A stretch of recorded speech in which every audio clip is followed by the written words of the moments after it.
Imaginemos por un momento que el destino de un país entero no dependiera de sus políticos, o sea, ni de revoluciones sociales, ni del clamor popular en las calles, sino de un reloj matemático invisible. Un temporizador, literalmente. Exacto, un temporizador. Uno de exactamente 128 años, que según ciertos documentos de inteligencia estratégica, está a punto de llegar a cero. Y fíjate que dan una fecha exacta, el 17 de julio de 2026. Es una premisa que choca frontalmente con la idea que solemos tener de la geopolítica, claro. Totalmente. Normalmente vemos la historia como un organismo vivo, ¿verdad? Algo que es moldeable a través de negociaciones o de conflictos. Pero el material que vamos a analizar en nuestra inmersión profunda de hoy descarta por completo esa fluidez. Es que la descarta de raíz. Sí. Trata el futuro de Cuba como una ecuación física ineludible.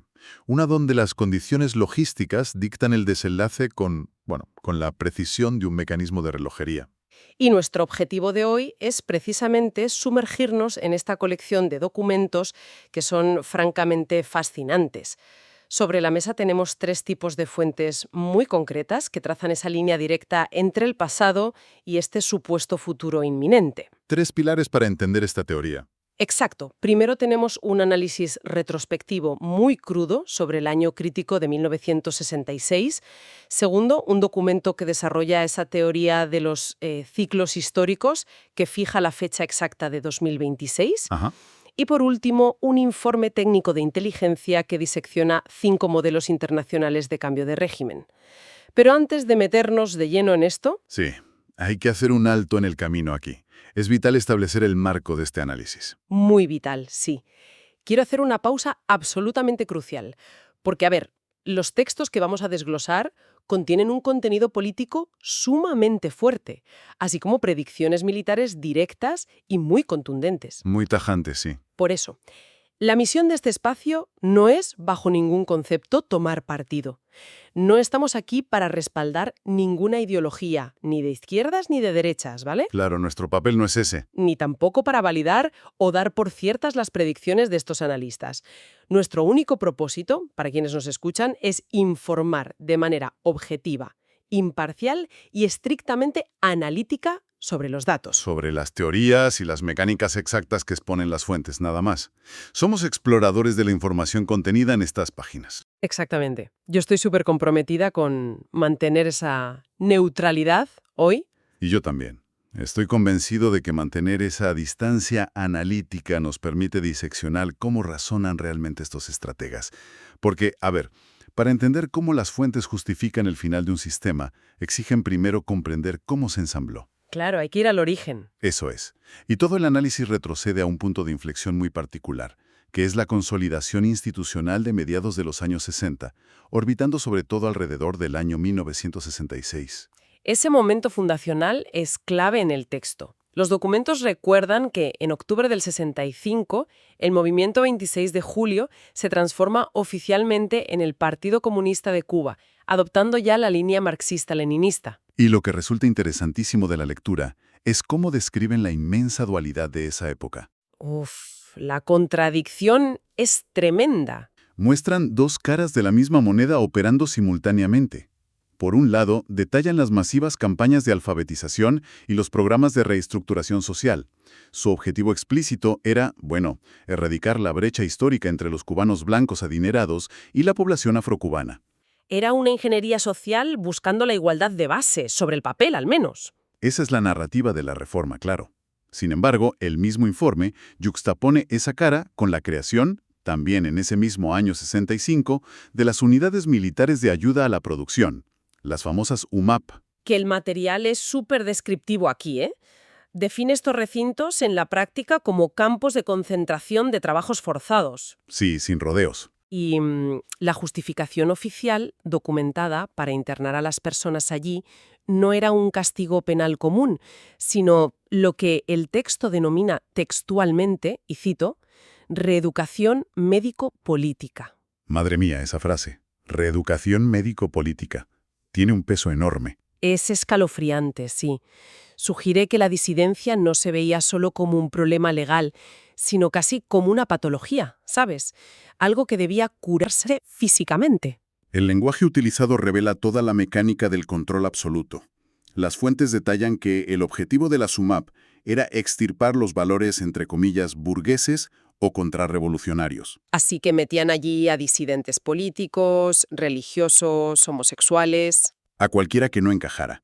Se trataba de un mecanismo diseñado para purgar cualquier desviación del nuevo molde ideológico que el Partido Comunista estaba instaurando. Es como, a ver si me explico, como si estuvieran sellando una olla a presión gigantesca. Me gusta esa analogía.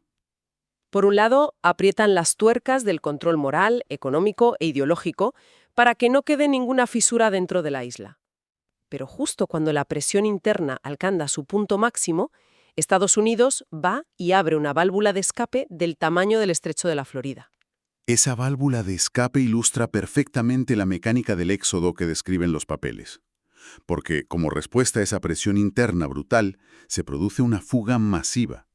Las fuentes cifran en unas 270.000 las personas que abandonan la isla entre el 65 y el 73. Una barbaridad de gente. Y el catalizador legal que institucionaliza esta fuga llega precisamente en 1966, con la Ley de Ajuste Cubano, promulgada por Washington. Una ley que altera por completo la dinámica migratoria de la región. No era un proceso de asilo burocrático estándar, ni mucho menos. Para nada. O sea, el análisis señala que esta legislación garantizaba que cualquier ciudadano cubano que lograra pisar suelo estadounidense recibía ayuda federal inmediata. Y al cabo de un año, la residencia legal. Automáticamente. Claro.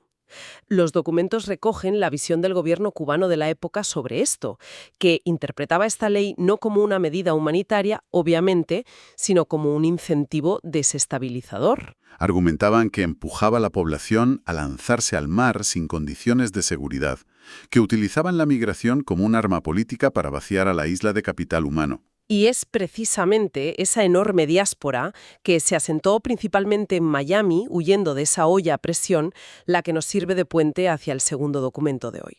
Y aquí la cosa se pone tensa. Ya te digo, atención a esto, porque la trama da un giro contundente.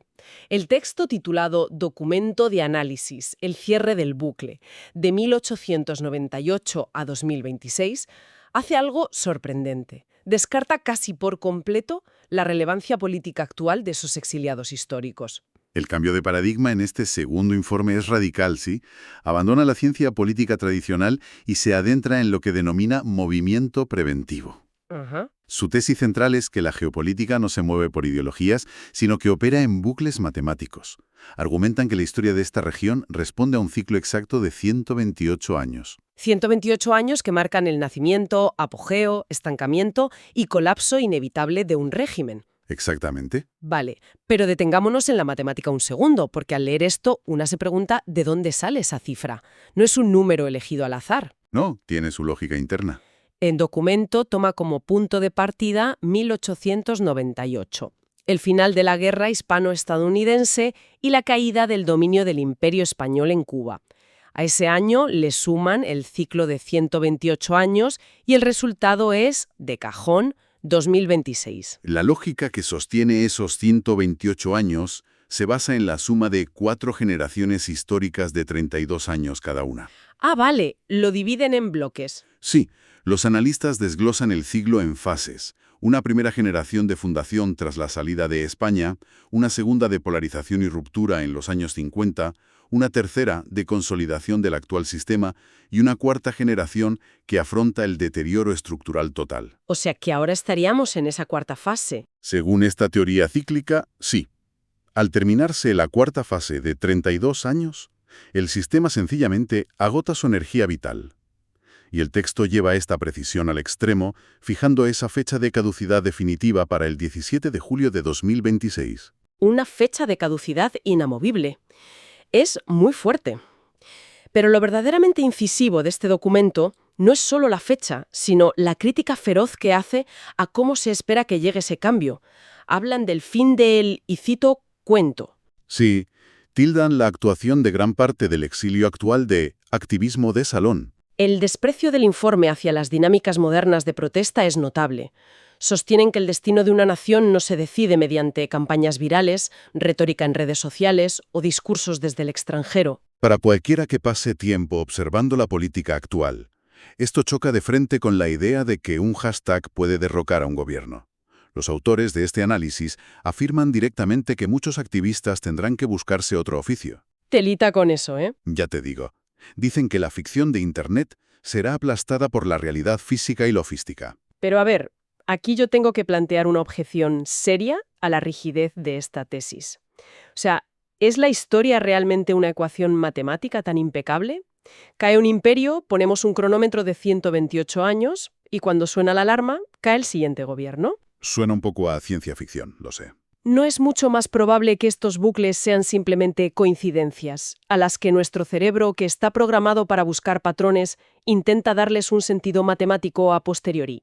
Reducir el factor humano a un algoritmo me parece, como mínimo, atrevido. Esa duda metodológica es imprescindible. Atribuir a la historia un determinismo casi místico es súper peligroso.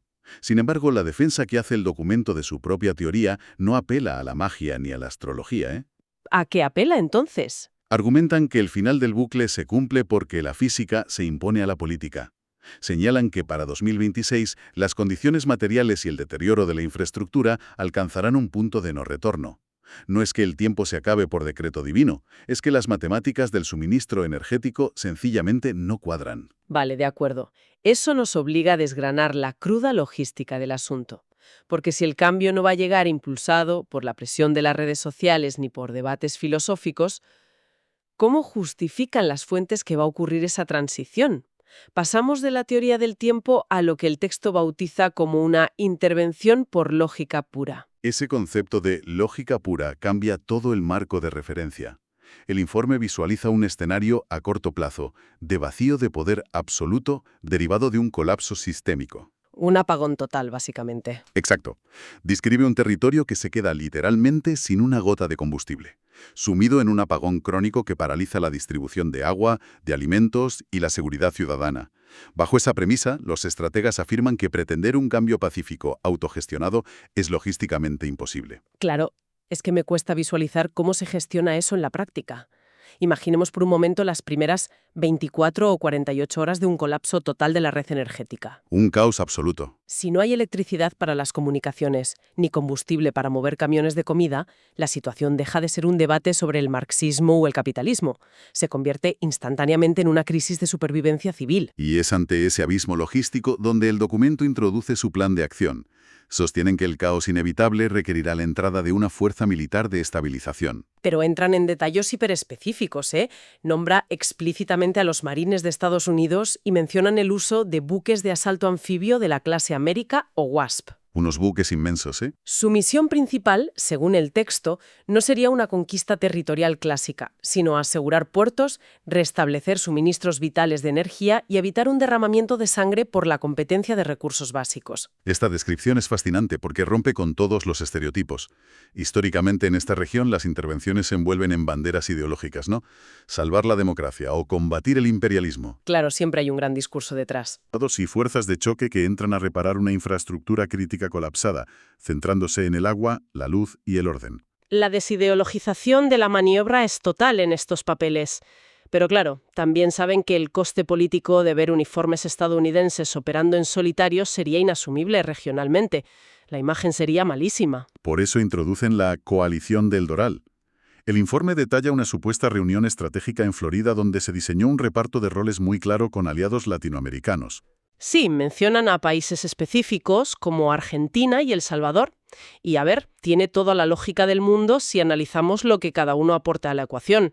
Los marines pondrían el músculo, logístico naval y la capacidad de despliegue rápido que solo Estados Unidos posee. Pero El Salvador aportaría la experiencia reciente en tácticas extremas de control territorial y seguridad interior. Exacto. Y Argentina ofrecería el peso diplomático, una cara visible suramericana, para dotar a la operación de legitimidad multinacional y restarle ese estigma de invasión unilateral. Esa es la arquitectura de la coalición que plantean. E incluso conectan este plan futuro con el presente inmediato, fíjate. El texto lanza la osada afirmación de que el actual bloqueo naval o las fricciones marítimas que limitan la llegada de petróleo no son simples sanciones comerciales. Ah, ¿no? ¿Y qué son, según ellos? Los analistas lo interpretan como el preludio físico, el estrangulamiento logístico preparatorio para forzar ese vacío de poder que justifique el desembarco en julio de 2026. O sea, que ya está en marcha. Pero, a ver, planificar una intervención militar de esta escala asume que el colapso ocurrirá de la noche a la mañana, que el país simplemente se apagará y requerirá un rescate inmediato. ¿Qué pasa si no es así? Es una gran pregunta. La inteligencia militar rara vez apuesta a toda una sola carta, ya lo sabemos, y eso conecta directamente con nuestra tercera fuente, que es un informe densísimo, que no asume un único final, sino que modela 5 escenarios diferentes de cambio de régimen. Basados todos en precedentes internacionales, sí. La inclusión de esta infografía demuestra que existen planes de contingencia. Contemplan distintas formas en las que la presión sostenida y la falta de energía pueden llegar a fracturar a un Estado. Trazan paralelismos con Rumanía, Venezuela, Siria, Irak e Irán, ¿verdad? Eso es, si aplicamos la analogía de la ingeniería estructural, cada país representa un tipo distinto de fallo de materiales ante la misma carga de presión. Vamos a examinar esas diferencias porque los contrastes son brutales. Utilizan el modelo de Rumanía para representar un colapso repentino. Es como golpear un cristal. El sistema parece súper sólido hasta que, en cuestión de días, estalla por completo. Las fuerzas de seguridad cambian de bando y la cúpula cae rápidamente. Y en el extremo opuesto sitúan el modelo de Venezuela. Eso no es un cristal que se rompe, es un puente de hierro que se va oxidando lentamente. Una crisis crónica. Un estancamiento prolongado donde la infraestructura colapsa, pero el control del poder se mantiene mediante el desgaste y la dependencia. Luego introducen los modelos de fractura territorial, como Siria o Irak. Sí, aquí el colapso de la autoridad central deriva en la fragmentación del país en zonas controladas por diferentes facciones o ejércitos, Señores de la guerra, vaya. generando un conflicto abierto y muy prolongado. Y finalmente contemplan el modelo de Irán, que ilustra una transición o un endurecimiento desde dentro. Ante la máxima presión, las facciones más militarizadas del propio sistema asumen el control absoluto, cerrando filas sin ceder el poder, aunque modifiquen la estructura interna. De nuevo, me surge una duda estructural súper importante al leer esto. Estamos comparando una isla del Caribe con naciones de Europa del Este o potencias de Oriente Medio. ¿Puede aplicarse el modelo de Siria o Irak a un país sin fronteras terrestres? Es complicado. En Oriente Medio hay fronteras porosas por las que entran armas, salen refugiados y operan países vecinos inyectando recursos a distintas facciones. La geografía cubana es singular. Está rodeada de agua y carece de soberanía energética o refinerías operativas sostenibles. Cualquier paralelismo con bloques continentales me resulta geográficamente discordante. Y es una observación crítica muy acertada, ¿eh? La insularidad altera todas las variables de resistencia. En un continente, el mercado negro transfronterizo puede mantener vivo un sistema estancado durante décadas. Claro, siempre hay una vía de escape. Pero en una isla sometida a un aislamiento marítimo y sin crudo propio, el reloj de la parálisis total avanza muchísimo más rápido.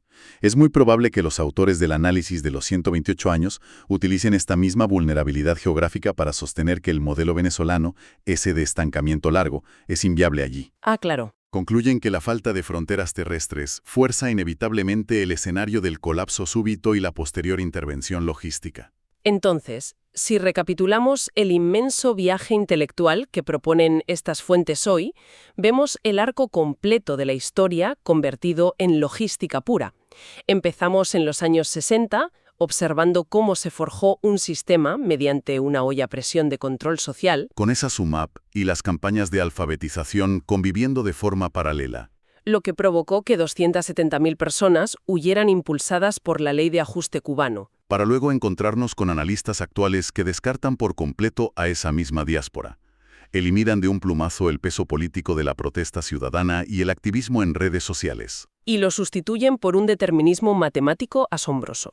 Un bucle de 128 años que dicta el final de una era en el verano de 2026. Y concluyen que el motor de ese final no será el triunfo de una ideología sobre otra, sino un apagón logístico insalvable. Transforma lo que solemos ver como una revolución política en un frío problema de ingeniería civil y militar. Una crisis solucionable únicamente mediante el despliegue de marines y alianzas tácticas con países como Argentina y El Salvador para evitar el caos total tras un colapso. Analizar estas fuentes es, bueno, asomarse a la mente de quienes planifican a nivel macro.